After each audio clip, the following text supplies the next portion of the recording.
materialize right in front of those who willing. Take it from you when you realize. Yo, what's good, man? This is King Hoodie. I'm an entrepreneur, and this is Behind the Art.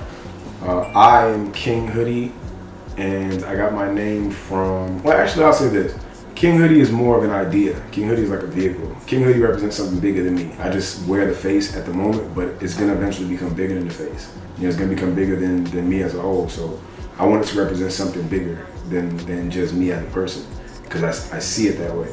And my sister actually gave me that name in high school. Like, she ended up calling me Hoodie, and then when I started making music, she said, oh, you should be King Hoodie. She was just that type. She motivated me to make music in the beginning, but she was also that type, like the type of girl who just has crazy ideas all the time, inspiring people, motivating people, put a battery in your back and let you know what's possible. And so yeah, she kind of just gave that to me, you know. And so it's my name, and it's also the brand that I push right now, except I see it surpassing, and that's what I'm working towards right now.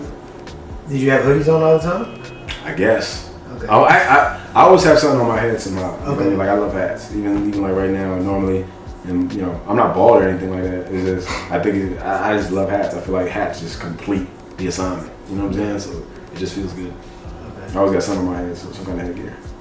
Yeah. At what point in your career did you start believing that you can do anything? I started believing I can do anything once what people said about being fearless actually showed itself. Like, people would always say everything you want in life is on the other side of fear. And for me, that wasn't really true because I was so paralyzed by fear. Once I started doing all the things I was afraid to do, performing, speaking to people, pushing my brand, I could write a song and perform it to you without fear of rejection, it changed my perspective of what was possible. Everything that I do in my career has required me to be very courageous, and I have to keep being courageous, a courageous life. I'm over this idea now that I'll be able to be courageous for a season and then have a great life forever without having to still be courageous. And I'm understanding it's just like everything else. It's a part of your life.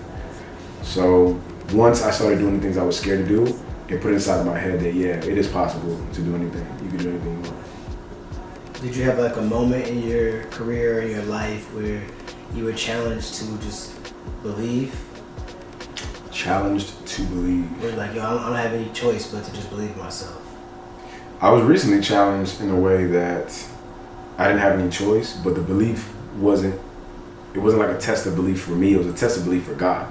You know, and that season, like a season I just recently got out of, like kind of a year ago, and let me know, okay, well, God is real, because I was faced with problems that I couldn't fix. And when I was faced with this thing that I could not fix, it like decimated my ego. It let me know, man, you really are not in control of much. You know, like, you can have houses and cars and people and notoriety and whatever you want, but like, it's not really in your hands. Your hands ain't even your hands, because you didn't design it, you didn't pay for it, you know what I'm saying? Like, it's all, you're living on borrowed energy, you're living on something bigger than you. So I was faced with this really bad problem, and I was like, man, I really don't know how to fix it. So I just got on my knees and humbled myself and started praying, and slowly but surely the problem fixed itself, you know? And again, it fixed itself with courage, but I also had to have that belief because I couldn't figure it out. I could not figure it out. As much as I pride myself on being smart and everything, I couldn't figure it out.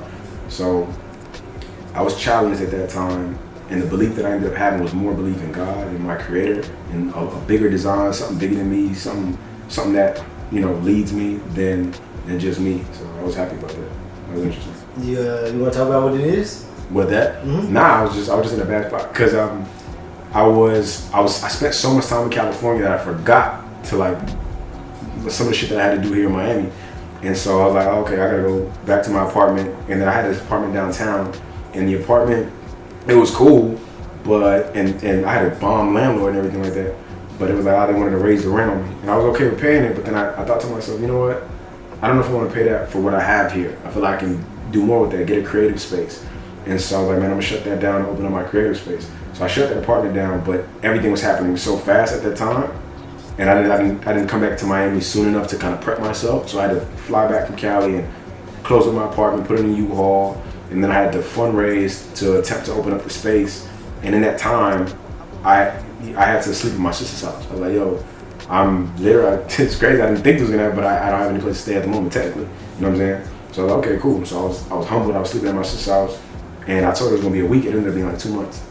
And I was like, man, thought everything was gonna happen faster. A lot of disappointments and a lot of different things stacked up. That was like, man, this disappointing. Like shit was just coming left and right. And I was like, man, you know what? I thought it was gonna be a lot easier just to maneuver from the last crib to this crib where get this thing done, and it wasn't. Like it was a very trying season because every little like spout of opportunity that I had in my hand felt like everything was dry. I was like, wait, scratching and thinking that you got all these things that you think you had positioned, and then all those things kind of dried up on you. So like, wait a minute, am I in a worse situation than I thought I was in? Like, what is this? And yeah, I ended up super humbled, and God just put an idea in my head and said, do this. And so I'm like, all right, cool. And it didn't make no sense, but in that 2 months, I was able to put together like a good amount of thousands of dollars, just hitting up people that I know. And luckily, I guess my face is so clean, people just blessed it.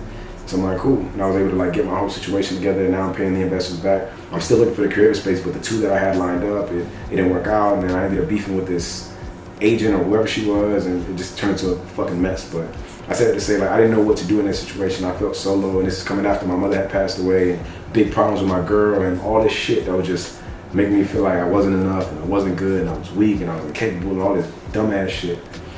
And yeah, it's still a process growing out of that because it's weird. You know, it's weird when you feel like you're on the top of the world and there's something cut the legs underneath you, and now you feel like you're not even in the world no more. You know what I'm saying? It's like you're out and the world has already moved past you.